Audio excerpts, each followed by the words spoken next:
जी। मैंने कई लोगों से सुना है कि माता सीता रावण की पुत्री। कि एक बार रावण बहुत सारे संतों को मारकर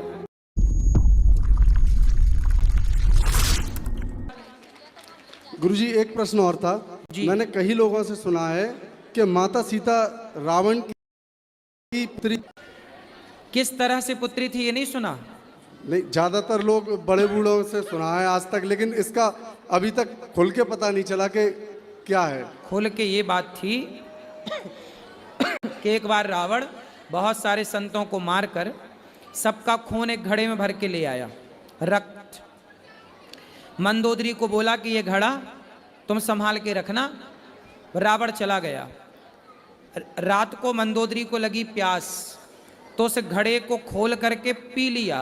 उसे लगा पानी है। नींद में थी, आधी नींद। जब बाद में देखा कि वो तो रक्त है, तो उन्होंने जस के तस घड़ा रख दिया। उस संतों के रक्त को पीने से मंदोदरी हो गई गर्भवती। ये जो मैं कथा सुना रहा हूं, ये कहीं शास्त्रों में लिखी नहीं है, इसका कोई प्रमाण नहीं है, लेकिन चूंकि सुनी सुनाई बातें लोग कुछ सुन लेते हैं, तो इसीलिए मैंने पूछा। तो सुनी सुनाई ये बातें हैं, इसका कोई शास्त्रों का प्रमाण नहीं है, पर चूंकि सुनी सुनाई बातें हैं तो मैं सुना रहा हूं। तो मंदोदरी ने वो खून पी लिया और मंदोदरी हो गई गर्भवती। फिर रावण ने गर्जना करी, तो गर्भवती नारियों के गर्भ गिर जाते थे रावण की गर्जना से। तो मंदोदरी का गर्भ गिरा 2 महीने बाद या 1 महीने बाद, तो वो घड़े में गर्भ डाल करके बंद कर दी। रावण ने बोला कि मेरा घड़ा कहाँ? रावण ने वो घड़ा लिया और जनक के नगर में जाकर खेत में गाड़ दिया। राजा जनक के यहाँ घड़ा क्यों गाड़ा? क्योंकि संतों का खून था। रावण चाहता था कि संतों का खून जब इस नगर में गाड़ा जाएगा तो यहाँ भूखमरी मचेगी, सूखा मचेगा और ये जनक संतों के श्राप से नष्ट हो जाएगा। लेकिन हुआ उल्टा।